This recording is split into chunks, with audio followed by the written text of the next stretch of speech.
Masa depan yang cerah bukan hanya di tangan murid-murid yang nilainya paling tinggi di sekolah. Berita baik untuk anak-anak yang nilainya tidak terlalu tinggi, berita kurang menyenangkan untuk Anda-Anda yang setiap tahun ranking 1. Kenapa? Sekali lagi, masa depan yang cerah tidak hanya di tangan murid-murid yang nilainya paling tinggi.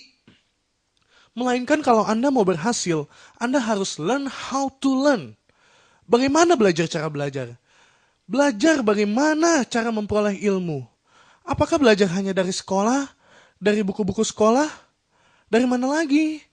Dari majalah? Ikut program-program MBA misalnya. Kursus-kursus. Seminar-seminar. Baca buku. Internet. Sosial media. Itu belajar. Bagaimana cara belajar. Banyak orang setelah lulus dari sekolah dia nggak tahu loh gimana cara belajar. Anda harus tahu bagaimana caranya belajar. Jadi satu, orang yang di sekolah nilainya tinggi, tapi setelah itu nggak pernah belajar lagi, 1,5 tahun habis. Betul nggak? Tapi orang yang di sekolah nggak pinter, nilainya biasa-biasa aja, nggak pernah dapat ranking. Tapi kalau setiap hari dia belajar, terus belajar, setiap hari belajar, terus ilmunya nyerap kayak spons. Dalam 1-2 tahun, dia langsung syung, lewati orang-orang yang di sekolah setiap tahun ranking 1. Yang kutu buku, tapi nggak tahu lebih dari itu harus bagaimana. Jadi ada harapan ya untuk Anda-Anda yang nilainya tidak terlalu tinggi. Nah, kedua, sudah belajar, kan dapat ilmu. Anda juga harus belajar bagaimana caranya melakukan perubahan. Maksudnya mempraktekkan dan mengimplementasikan apa yang telah Anda belajar, betul? Kalau belajar simpan di otak aja ya namanya museum. Simpan aja nggak ada yang dilakukan, itu nggak ada gunanya. Jadi Anda harus belajar untuk melakukan perubahan terus-menerus.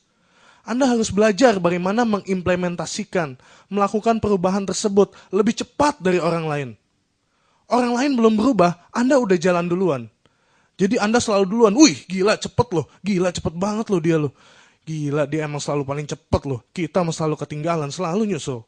Nah, orang yang memenuhi 3 syarat ini unggul. Sesungguhnya, pendidikan Anda mulai ketika Anda keluar dari sekolah. Perguruan tinggi hanya mengajarkan Anda basic. Bagaimana cara dapat ilmu? Bagaimana mengolah ilmu itu supaya berguna? Itu doang. Maka dari itu, orang-orang yang di sekolah hebat sekali, tetapi begitu dapat ijazah dan tidak belajar lagi lewat. So, untuk Anda-Anda yang nilainya tidak terlalu tinggi, ada harapan.